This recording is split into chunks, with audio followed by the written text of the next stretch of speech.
We're here in Collegetown Center. We're on the landing of the 6th floor. The elevator is to our right. I wanted to show you where this apartment is located. We're going to apartment 622. So we're just a little bit down from the elevator, just to give you an idea of how far the apartment is from the elevator.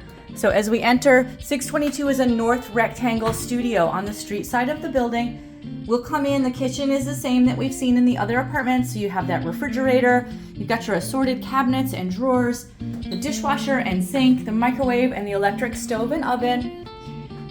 There's some good space here on opposite of the kitchen. Some people bring in a small shelf or a shoe rack as an additional item of their own. We're going to walk past the closet next. I'll get that open so we can take a peek inside there.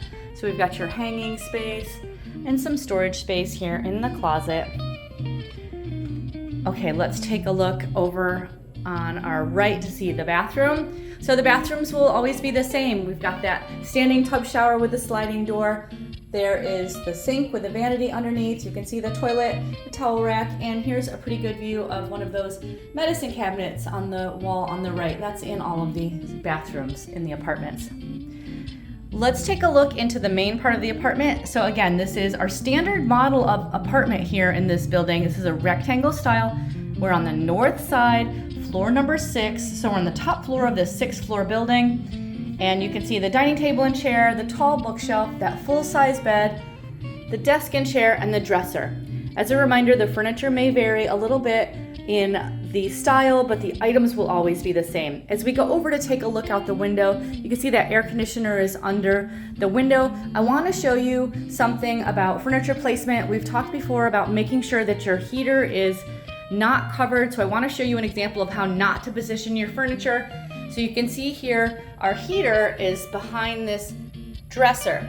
You don't want to have your heater be blocked. That will just heat the back of your dresser and it won't circulate heat within the apartment in the winter. So you want to make sure that you're moving furniture around and not blocking a heating area like this. So this is just an example of how not to position your furniture. Let's take a look out the window. We're on the Dryden Road side of the building. We're facing to the north. We are on the top floor of this 6th floor building, so you can see we're pretty high up. There you can see Dryden Road down below us. We've got some great people watching here in central Collegetown. Over to our right is the intersection of College Ave and Dryden Road. That's our main intersection in the vibrant Collegetown neighborhood. And of course from there, we're just 1 block from campus. So this is a look at a regular studio apartment, our standard variety, which is a rectangle. We are on the north side or Dryden Road side of the building. We're here at Collegetown Center, 151 Dryden Road, right in the heart of Collegetown, 1 block from campus.